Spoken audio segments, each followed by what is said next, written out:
قارئین کرام، سب سے پہلا اعتراض جو ان نامراد امتیوں کی جانب سے سامنے آتا ہے وہ یہ ہے کہ ایسا کچھ تاریخ میں واقعی نہیں ہوا، بلکہ یہ سب من گھڑت باتیں ہیں جو ایک کتاب بنام کتاب سلیم بن قیس میں موجود ہے، جس کی سند خود اہل تشیع کے ہاں بھی ثابت نہیں، کیونکہ یہ کتاب ابان ابن ابی عیاش نامی راوی سے روایت ہے جو معاذ اللہ کاذب اور خائن تھا۔ تو کبھی کہتے ہیں کہ اس وقت تو دروازے ہی نہیں ہوا کرتے تھے وغیرہ وغیرہ۔ اول تو ان جاہل لوگوں کا یہ الزام ہی بکواس ہے، کیونکہ حضرت فاطمہ الزہرا بنت پیغمبر صلوات اللہ سلام اللہ علیہا کے گھر کو دوسرے خلیفہ عمر بن خطاب کی جانب سے آگ لگانے، ان پر جلتا ہوا دروازہ گرانے، شقم سیدہ میں جناب محسن کی شہادت اور تازیانہ مارنے کی تمام روایات خود صحیح سند ہیں، اہل سنت کی معتبر کتابوں میں بھی موجود ہیں، جس کا انکار ان تمام احادیث کا بھی انکار شمار ہوگا جو ان کتابوں میں درج ہے۔ انشاءاللہ آگے چل کر وہ تمام روایات پیش کروں گی اور ان کے راویوں پر بحث کروں گی تاکہ ظالمین کے بچ نکلنے کے تمام دروازے بند کر دیے جائیں۔ تو جناب پہلا اعتراض کہ کتاب سلیم بن قیس اور ابان بن ابی عیاش خود اہل تشیع میں غیر ثقہ ہیں، اس پر کچھ دن پہلے برادر ابو عبداللہ نے ایک تحریر لکھی تھی اور ثابت کیا تھا کہ کتاب سلیم بن قیس جمہور فقہائے تشیع میں قابل قبول ہے۔ سب نے اس کتاب کے سچ اور حق ہونے پر لکھا ہے۔ آج بس مختصراً ابان بن ابی عیاش پر بات کروں گی اور اس کے متعلق شیعہ فقہا کا نظریہ انتہائی اختصار کے ساتھ پیش کر کے اہل سنت کتابوں سے عمر بن خطاب پر JIT رپورٹ لکھ کر غیرت مند مسلمانوں کے سامنے پیش کرنا چاہوں گی۔ کتاب سلیم پر برادر ابو عبداللہ کی یہ تحریر آپ کو اس ویڈیو کے ڈسکرپشن کے لنک میں مل جائے گی، آپ ضرور ملاحظہ فرما سکتے ہیں۔ اب مختصر بات ہو جائے جناب ابان بن ابی عیاش پر،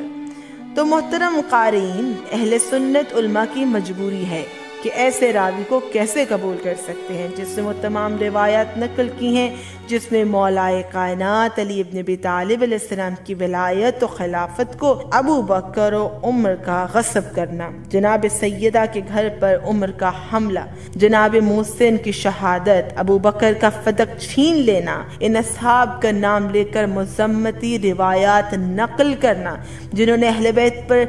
ظلم کیا وغیرہ۔ اگر اہل سنت ایسے راوی کو مان لیں گے تو پھر ان کے پاس بچے گا ہی کیا؟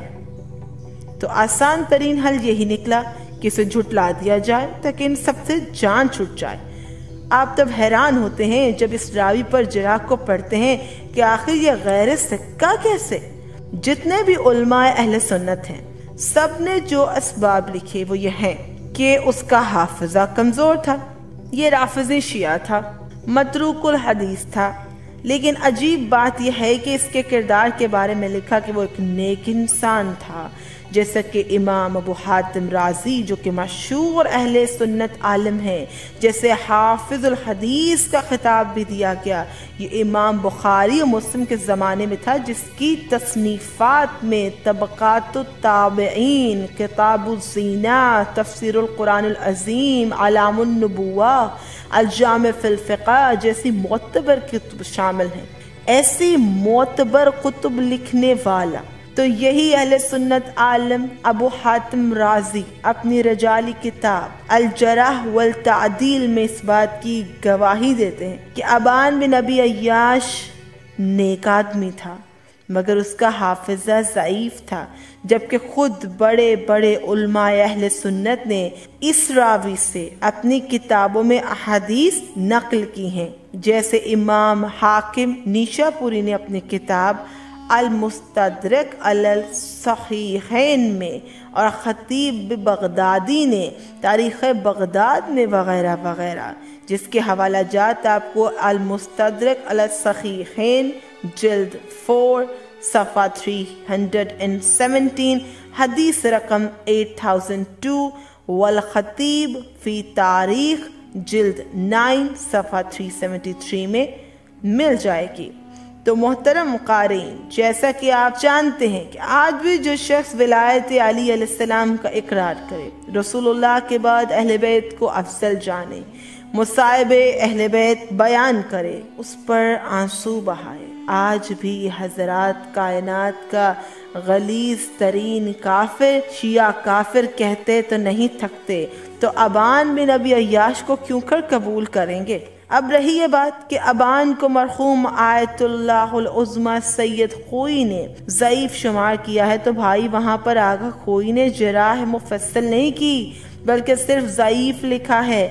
عبارت ملاحظہ فرمائیے گا کہ جہاں پر معجم الرجال الحدیث صفحہ 225 رقم 539 میں موجود ہے، جبکہ تمام شیعہ محدثین کا اس بات پر اجماع ہے کہ اصحاب اجماع سے جو احادیث نقل ہوئی ہیں وہ سب صحیح السند ہیں، کیونکہ اصحاب اجماع خود بھی ثقہ ہیں، جس سے حدیث نقل کرتے ہیں وہ بھی ثقہ ہوتا ہے، جن میں حماد بن عیسیٰ، عثمان بن عیسیٰ، عمر بن عزنیہ، ابراہیم بن عمر الجمانی وغیرہ اصحاب اجماع میں شامل ہیں۔ اور ان اصحاب اجماع نے ابان بن ابی عیاش سے روایات نقل کی ہیں، تو ان حضرات کا ابان سے نقل کرنا ان کے ثقہ ہونے کی دلیل ہے۔ قارئین کرام، یہ سب آپ خود ملاحظہ فرما سکتے ہیں کہ بڑے بڑے علماء اہل سنت نے اس راوی سے اپنی کتابوں میں حدیث نقل کی ہیں، اور جن کے حوالے ہمیں بآسانی المستدرک الصحیحین میں مل جائیں گے، والخطیب فی تاریخ میں مل جائیں گے۔ محترم قارئین کرام، اصحاب اجماع علم رجال میں شیعوں کی ایک اصطلاح ہے، جس سے مراد راویوں کا ایک ایسا گروہ ہے جس پہ علم رجال کے ماہرین کو نہایت وثوق اور بھروسہ ہو۔ مشہور کے مطابق ان کے تعداد 18 ہیں، جن میں امام محمد باقر علیہ السلام سے لے کر امام رضا علیہ السلام تک کے اصحاب شامل ہیں۔ علم رجال کے تمام علماء انہیں قابل بھروسہ سمجھتے ہوئے ان پر اعتماد کرتے ہیں، اور انہی میں سے حماد بن عیسیٰ جہنی، عثمان بن عیسیٰ شامل ہیں، جنہوں نے 1500 سے زائد احادیث نقل کی ہیں، جن میں اکثر احکام سے متعلق ہیں۔ یہی معتبر ترین راوی عقائدی احادیث بھی نقل کرتے ہیں جو آج تک شیعہ حوزہ میں پڑھائی جاتی ہیں۔ مثال کے طور پر کشف المراد فی شرح تجرید الاعتقاد، جو کہ علامہ خلی کی تالیف ہے، اس میں عقائدی حدیث بھی ابان بن ابی عیاش سے مروی ہیں۔ اس پر اگر کھل کر لکھا جائے تو پوری ایک کتاب تشکیل دینا پڑ جائے گی،